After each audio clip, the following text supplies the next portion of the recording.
After an earthquake, I asked to stay at my parents' with my 5-year-old daughter, they said, without the child. We don't have space for her. She burst into tears. I didn't cry. I just said, noted. 3 days later, they were regretting everything. There was an earthquake. Not the movie kind with skyscrapers falling, just a violent jolt that made the walls shudder and my cupboards scream, the sound of plates dying. When it stopped, my daughter Ruby, 5 years old and small for her age, stood in the doorway clutching her stuffed fox like it might bite the shaking away. "Mommy," she whispered. "It's okay," I lied.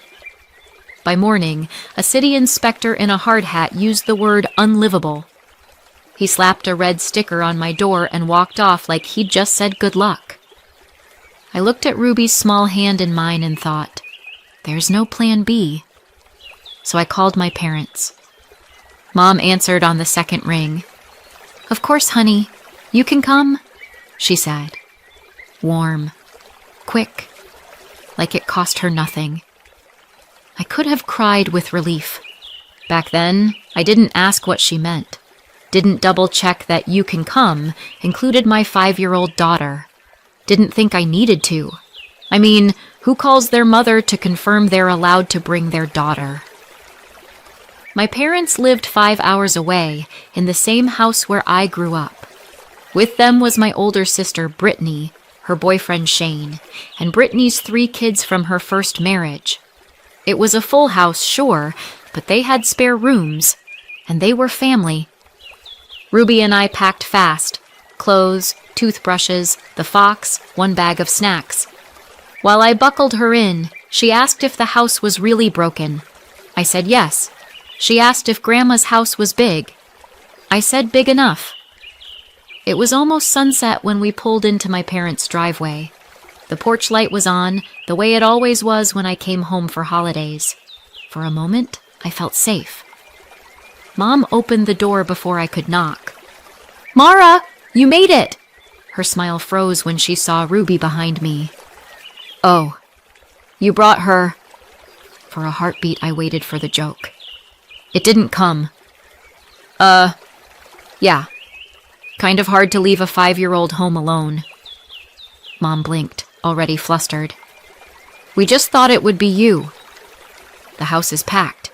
Brittany's here with the kids, Shane's using the den, the basement's a game room.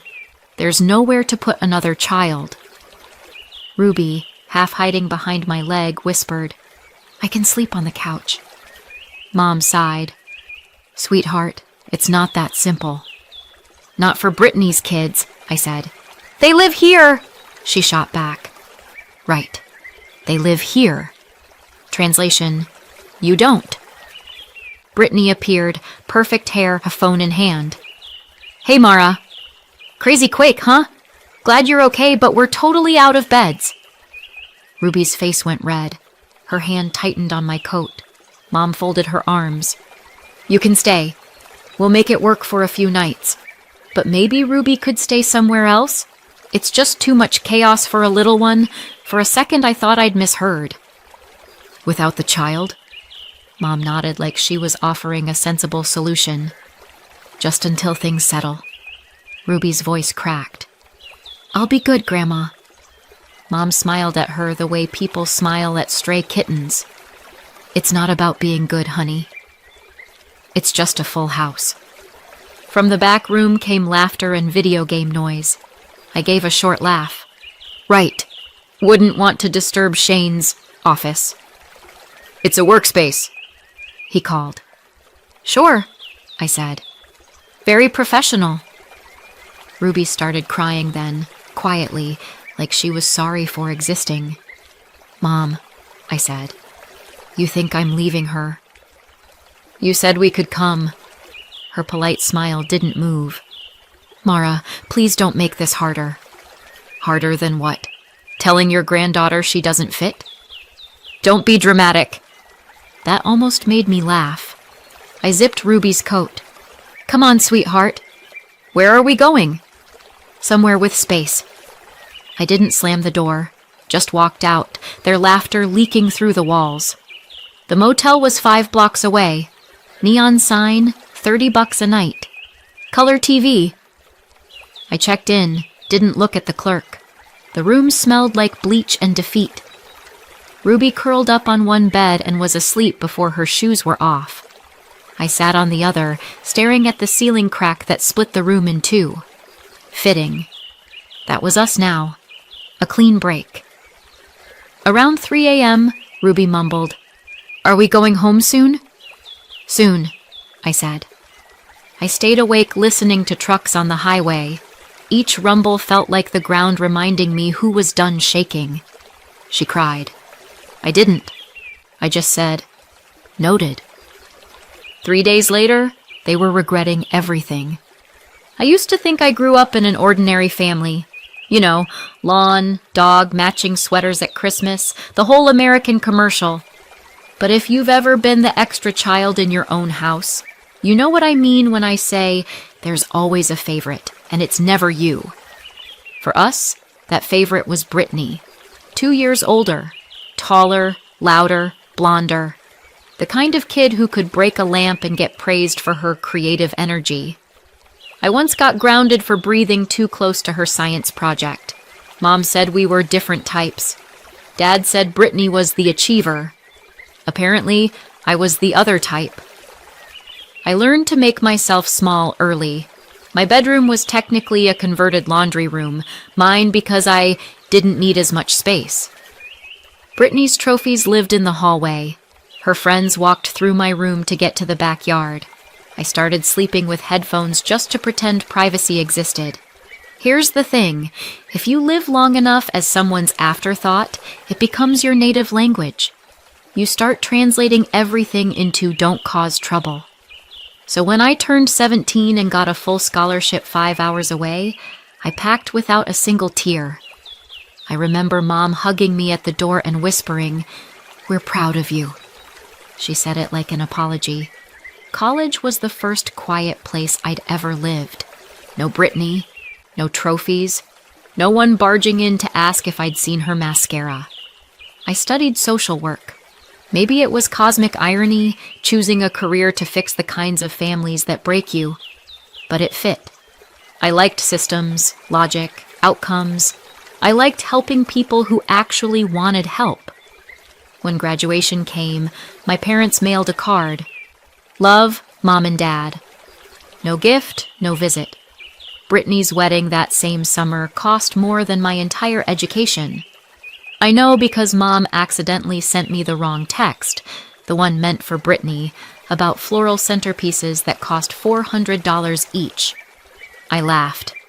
Then I cried. Then I laughed again. Fast forward 10 years. I was 32, single, overworked, but doing fine. I had a small house, a steady salary, and a healthy skepticism about people who say family is everything. Then I met Ruby. I was assigned to her mother's case, a woman named Trina, mid-20s, 2 DUIs, living week to week. Ruby was 2, all curls and serious eyes. She clung to me the first time we met, arms tight around my neck like a life preserver. Trina rolled her eyes. She likes everybody. That wasn't true. Ruby didn't like everybody. She liked quiet voices. She liked routine. She liked when I brought crayons. For months, I visited twice a week, checked boxes, wrote notes, filled reports. But every time I left, Ruby would stand at the door holding that ridiculous purple sippy cup, watching my car until I turned the corner. Then one week, Trina didn't answer the door, or the next, or ever again. She disappeared, left the state, maybe the country. The caseworkers said, "She'll resurface eventually." Ruby stayed with emergency foster care. I couldn't sleep. I kept seeing that little face pressed to the window. So I did the things social workers aren't supposed to do. I volunteered to foster her temporarily. Paperwork, background checks, endless forms. But within a month, she was sleeping in my guest room. The first night, she woke up crying. I sat on the floor beside her bed until she fell asleep again. When I finally stood, my legs were numb and my heart wasn't. 3 months later, she called me Mama by accident. I didn't correct her. When the adoption became official, the judge smiled. "Congratulations," he said, like he was handing me a prize. But it didn't feel like winning. It felt like balance finally existing in the world. I called my parents that night, expecting, maybe foolishly, a little excitement. Mom said, "Oh, wow, that's unexpected." Dad said, "Are you sure about this?" "Raising someone else's kid alone?" Brittany texted, "That's so sweet," with 3 heart emojis. That was the whole family celebration. Still, I drove down that summer to introduce Ruby properly. I wanted her to have grandparents, cousins, laughter, the normal things. Ruby was 4 then, shy but curious. She brought drawings for everyone. Brittany's kids ignored her. Mom accepted the crayon portrait with a tight smile and said, "That's colorful." Over dinner, Dad asked if Ruby knew she was adopted. I said not yet, she was too young. Mom said, "Maybe tell her early. That way she won't think she's really part of the family." I choked on my water. She didn't even blink. Later that night, I overheard her whispering to Brittany in the kitchen, "It's not the same. You can't just buy love." That sentence lodged in my ribs and never came out. Still, I kept visiting. Holidays, birthdays, guilt trips, the usual. I told myself I was doing it for Ruby. She deserved grandparents who mailed birthday cards and smiled in photos. Once, Ruby asked why Grandma only hugged her when cameras were out. I said Grandma's just shy. I lied again. By the time Ruby turned 5, she'd stopped asking to visit. I should have seen the writing on the wall right then, but I'm a social worker. I believe people can change. I didn't sleep that first night in the motel. The ceiling crack looked like it was still moving, and I kept waiting for another tremor. Not from the earth this time, but from myself. By morning, I'd made one decision. I wasn't begging anyone for space again. Ruby was quiet on the drive.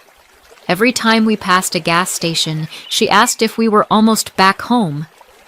I didn't have the heart to tell her we didn't have one yet.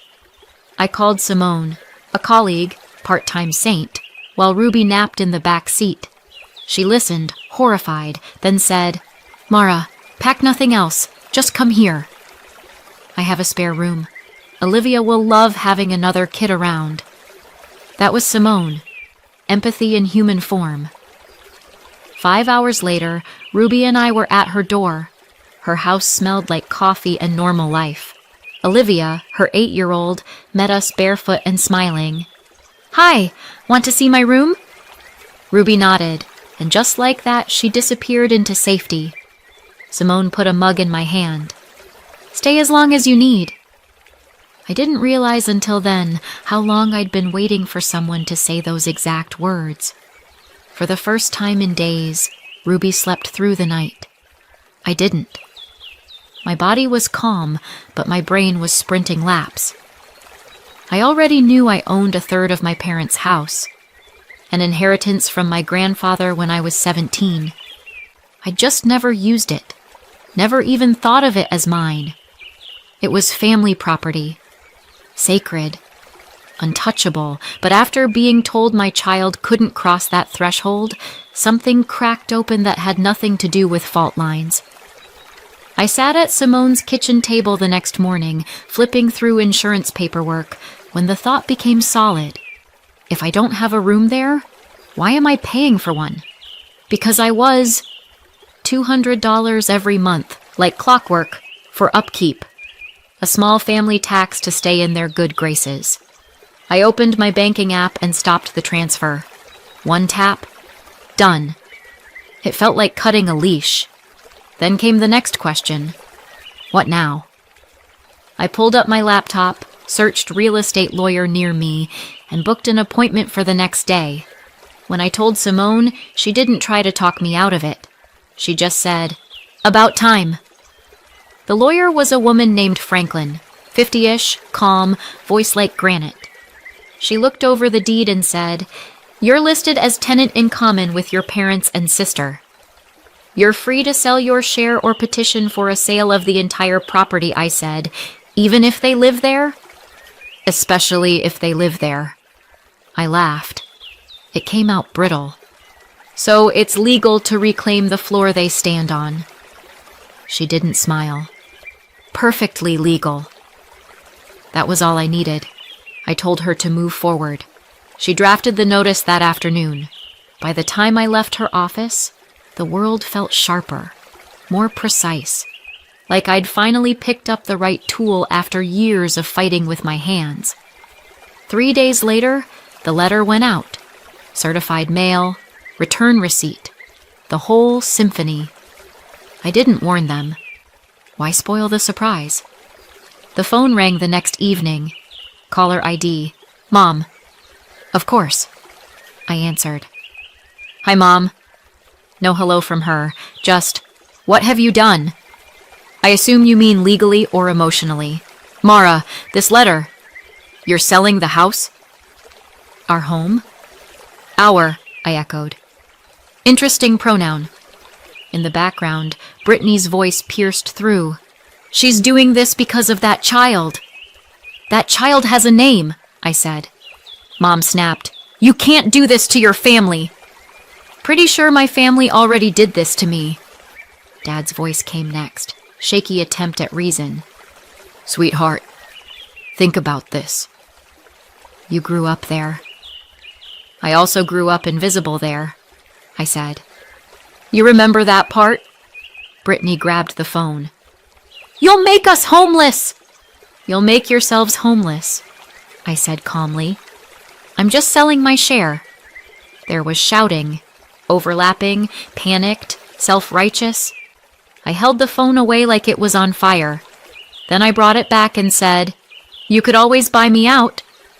"Where do you expect us to get that kind of money?" Mom demanded. "Oh, I don't know," I said.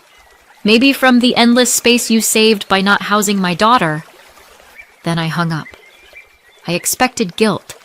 Instead, I felt clarity, a clean, electric kind.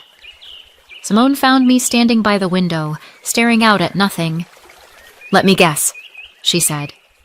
"They called." "They screamed," I said. "So yes, progress."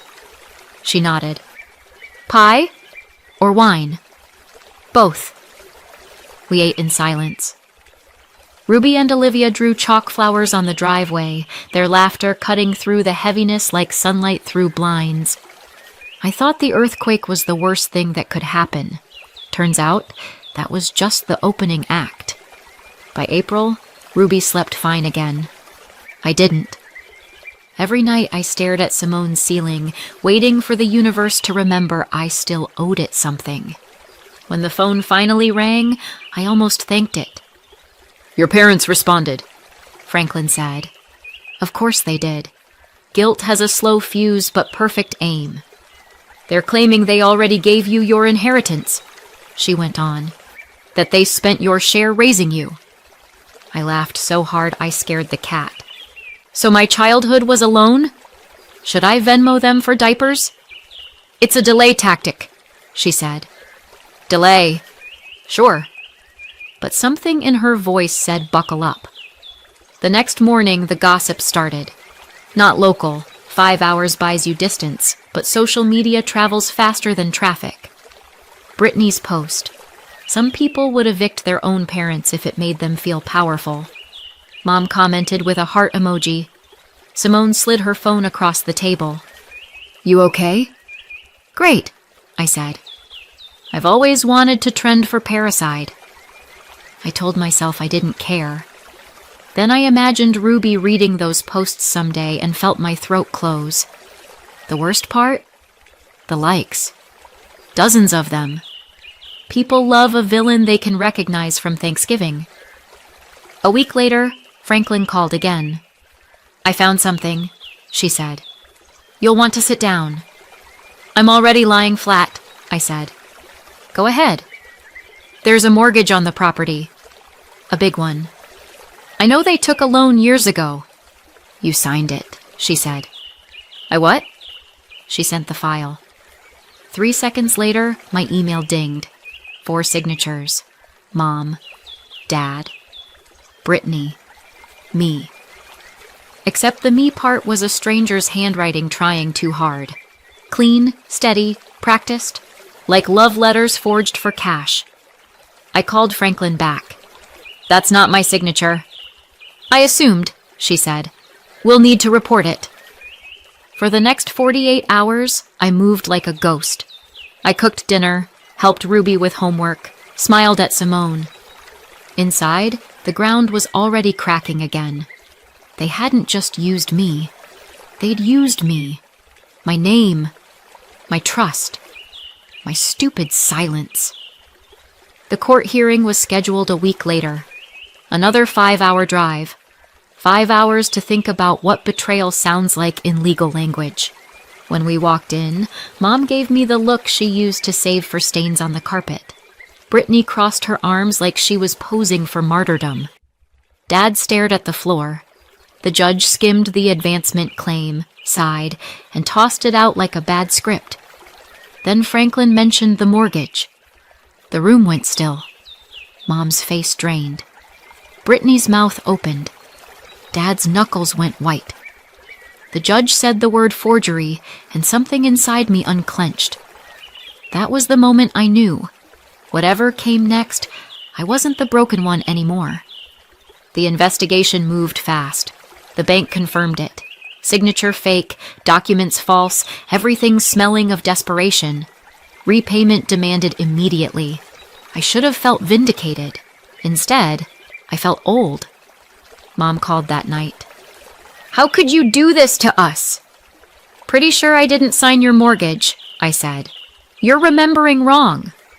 I'm remembering breathing while you committed a felony. Brittany's voice broke in, shrill. You'll make us homeless! Welcome to the club, I said, and hung up. Weeks blurred. The lender wanted its money. Their lawyer begged for mercy. Facebook kept bleeding pity posts. Family destroyed by greed. Simone started hiding them from me. You don't need that, she said. I do, I said. It's proof. Proof of what? That even after the truth, they'll still choose the prettier lie. The sale order came next. Court-appointed agent. Fair market listing.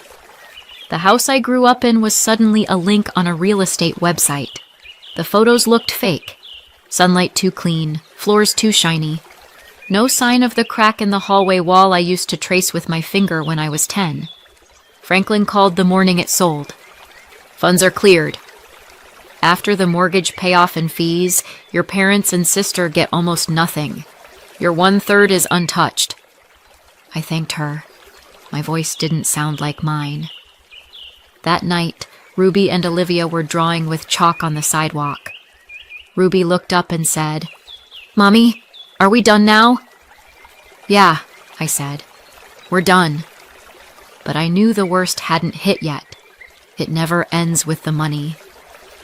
An hour later, my phone buzzed. Text from Mom. We lost everything because of you. No apology, no confusion, just accusation.